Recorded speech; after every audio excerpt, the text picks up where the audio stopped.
नमस्कार, मी गणेश शिंदे. आपल्या सर्वांचं राजमुद्रा न्यूजच्या विशेष बातमीपत्रामध्ये मनपूर्वक स्वागत. आज पाहूया आजच्या ठळक घडामोडी. सुटकेसमध्ये महिलेची बॉडी, सुगावा लागेना. 300 तक्रारी तपासल्या आणि लातूरातील घटनेचा अंगावर काटा. काही दिवसापूर्वी चाकूर तालुक्यातील तिरू नदीच्या शेजारी एका महिलेचा बेवारस पद्धतीने एका सुटकेसमध्ये मृतदेह सापडला होता. याचा शोध पोलीस घेत होते, मात्र कुठल्याही पद्धतीने सुगावा लागत नव्हता. ज्या दिवशी घटना समोर त्याच दिवशी उदगीर ग्रामीण पोलिसांच्या घटनास्थळी आढळून आलेल्या सुटकेची विक्री उदगीर शहरातील कोणत्या दुकानातून झाली का याचा तपास केला. मात्र अशा प्रकारची सुटकेस कुठून घेतली याची सुद्धा कसून चौकशी केली. त्यानुसार जिया उल हक या मिसिंगची तक्रार देण्यासाठी उदगीर ग्रामीण पोलीस ठाण्यामध्ये गेला असता त्यांचे पत्नीचे केलेले वर्णन आणि आढळून आलेल्या मृतदेह यांच्यात साम्य वाटलं असल्याने अंमलदार बालाजी शिंदे यांनी पोलीस निरीक्षक राजकुमार पुजारी यांना माहिती दिली.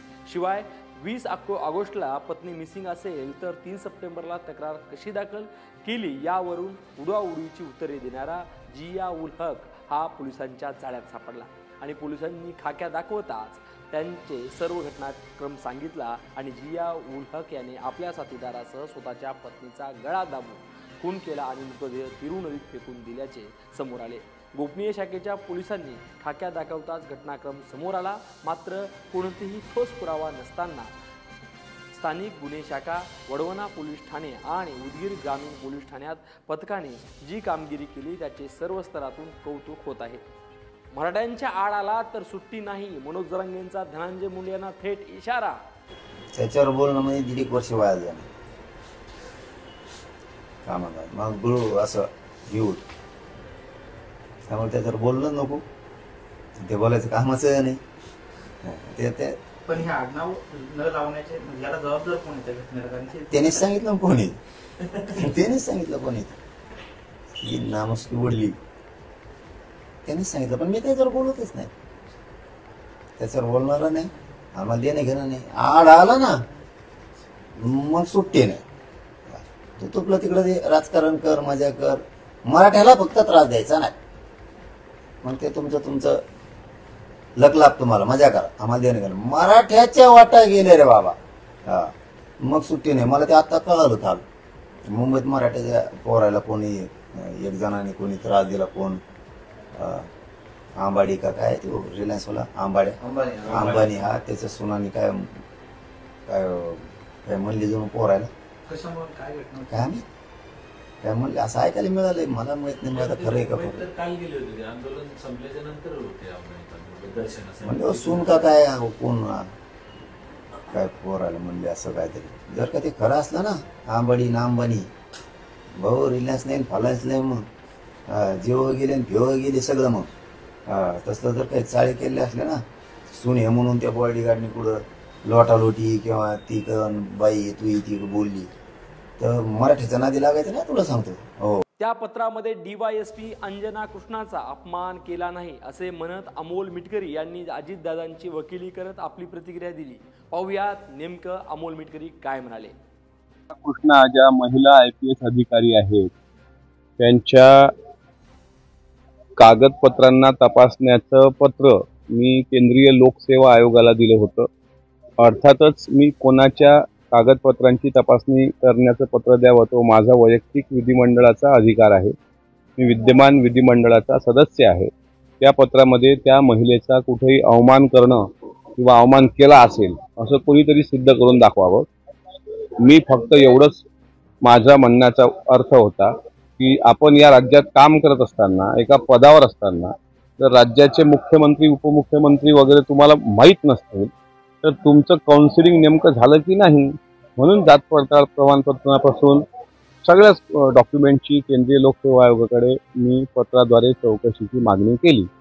त्यानंतर जाणीवपूर्वक विरोधकांकडून म्हणजे त्यामध्ये अंजली दमानिया आल्या, त्यामध्ये यशोमती ठाकूर आल्या, त्यामध्ये भारतातले देशातले आंतरराज्यातले सगळे पत्रकार आले. उबाठा गटाची एक सो प्रवक्ता आहे ती आली. आणखी काही महिला नेते आल्या आणि त्यांनी जाणीवपूर्वक राष्ट्रवादी काँग्रेस पार्टी आणि अजितदादांवर ज्या पद्धतीने ॲलिगेशन्स केले ते पाहून मला स्वतःला वाटलं की आपण कोणाचंही काही चुकीचं केलेलं नाही, पण जर माझ्यामुळं पक्षावर काही ॲलिगेशन्स येत असतील तर अर्थातच ती माझी वैयक्तिक भूमिका होती, पक्षाचा दुरान्वये काही संबंध नव्हता. पण तरीही पक्षाचा एक कार्यकर्ता म्हणून अजितदादांवर ज्या वेळेस कोणी अशा प्रकारे अपमानजनक बोलत असेल तर त्याला उत्तर देणं माझं मी कर्तव्य समजतो, कारण मी पार्टीचा कार्यकर्ता आहे. आणि ह्यामुळं पक्षाच्या वरिष्ठांशी चर्चा करून मी माझं ट्विट डिलीट केलं, यूटर्न वगैरे घेतलेला नाही आणि दिलगिरी व्यक्त केली की चला महिला अधिकारी आहेत, त्यांना आपण जाब विचारणं जर चूक असेल तर मग तुम्ही कॉन्स्टिट्यूशनला चॅलेंज करून राहिला. तुम्हाला महिला अधिकारी म्हणून तुम्हाला बोलायचा अधिकार आहे, पण आम्ही सुद्धा विधिमंडळ सदस्य काही आता शहाणे मागच्या दाराने आला असं झालं. अरे तुम्हाला लाज लज्जा शरम आहे की नाही? विधिमंडळाला कोणतं मागचं दार असतं? विधान परिषदेचा अवमान करताना तुम्हाला लाजानेच वाटत? ज्यावेळेस एखाद्या अधिकाऱ्याला आम्ही काही विचारलं असेल तर त्यात वाईट वाटण्याचं काय आहे? आणि जर खोटे नसतील कागदपत्र तर सरळ सांगावं की आमची कागदपत्र खोटी नाही.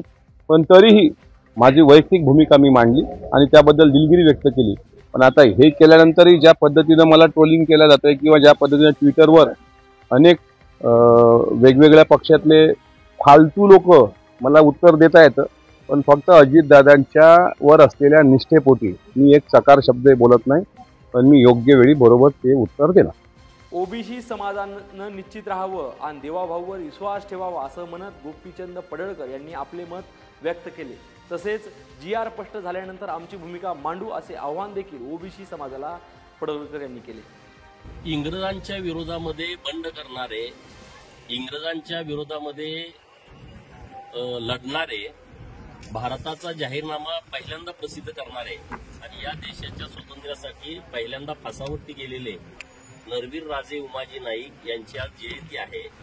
त्यांना अभिवादन करण्यासाठी राज्याचे लाडके मुख्यमंत्री माननीय देवाभाऊ दरवर्षी हे राजे उमाजी नाईक यांचं जन्मगाव बिवडी येथे त्यांना अभिवादन करण्यासाठी येतात.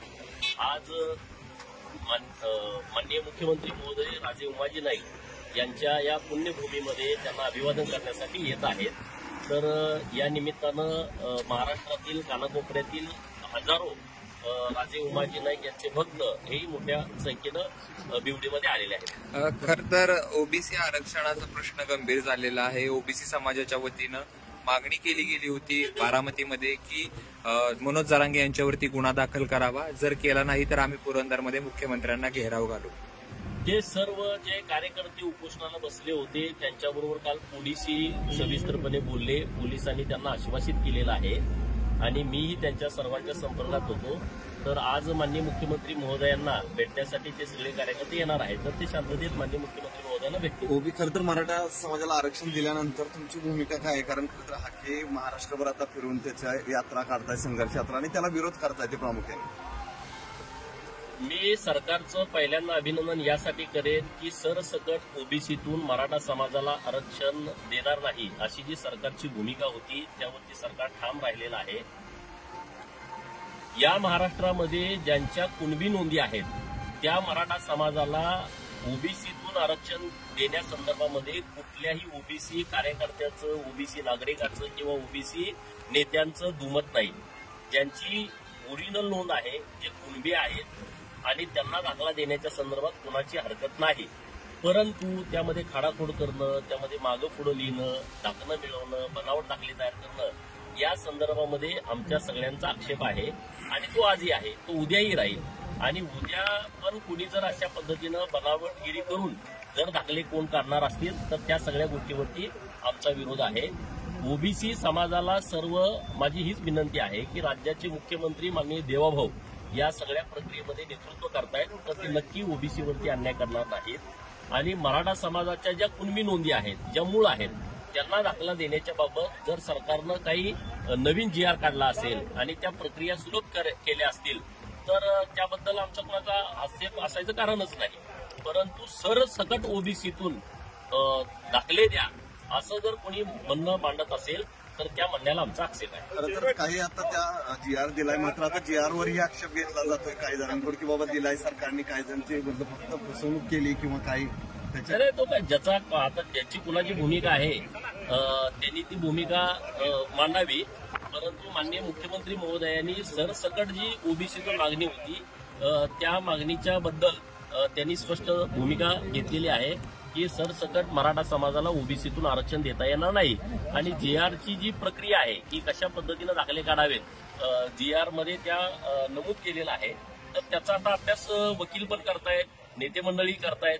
त्याच्याबद्दलची सुस्पष्टता जेव्हा येईल तेव्हा पण त्या विषयावर सरसकट आरक्षणाला तुमचा विरोध आहे? हा, विरोध असणार ना, सगळ्यांचाच आहे, माझाही विरोध आहे. खरं तर आता मराठा आरक्षण झालं त्याला पवारांनी पाठिंबा दिला किंवा त्यांचं बळ होतं असं म्हणण्यात येतं. हा थेट आरोप करताय. पवारांची दुटप्पी भूमिका समोर आलेली आहे. एका बाजूला तुम्ही ओबीसीच्या बाबत मंडल यात्रा काढताय, दुसऱ्या बाजूला तुम्ही मराठा समाजाला सरसकट ओबीसीतून आरक्षण द्या म्हणताय. तर ही जी दुटप्पी भूमिका आहे ही भूमिका पवारांची समोर आलेली आहे.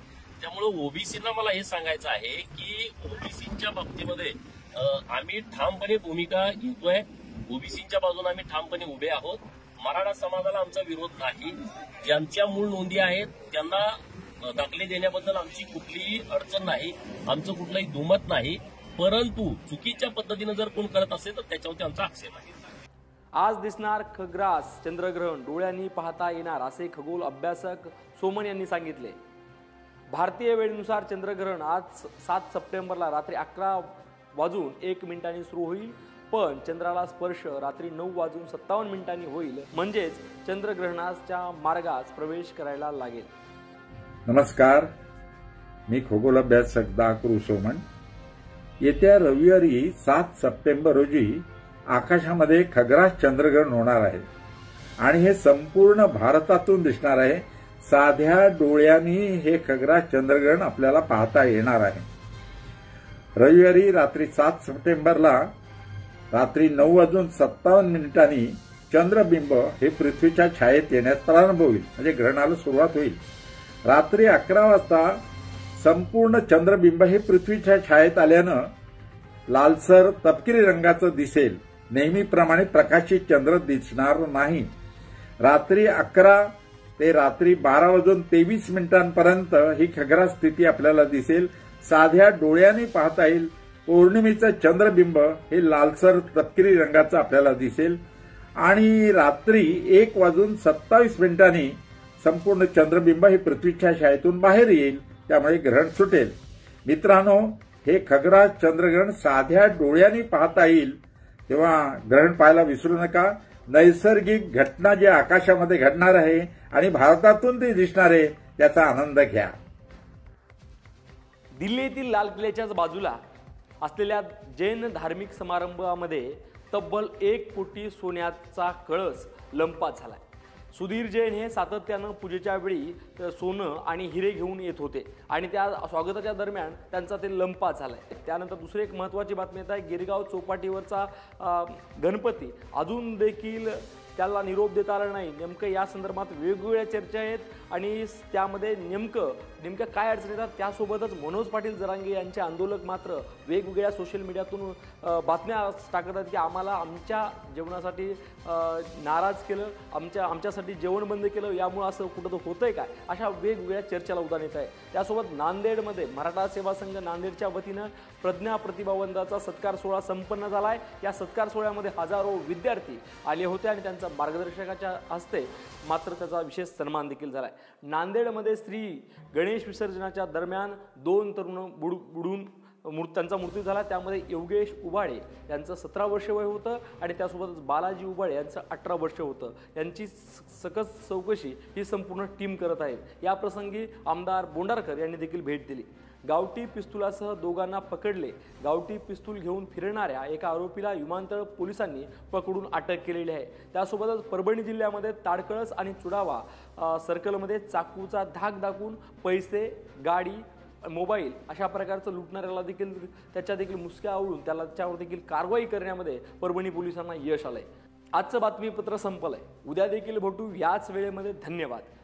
राजमुद्रा न्यूजच्या बातमीपत्र पाहण्यासाठी आपण कोणत्या तालुक्यामध्ये पाहता हे नक्की आम्हाला कळवा आणि आपल्याला देखील आपल्या भागातील प्रश्न प्रशासनासमोर आणि सरकारसमोर आणून जर मांडायचे असतील तुम्ही देखील आमच्या राजमुद्रा टीमच्या माध्यमातून मांडू शकता.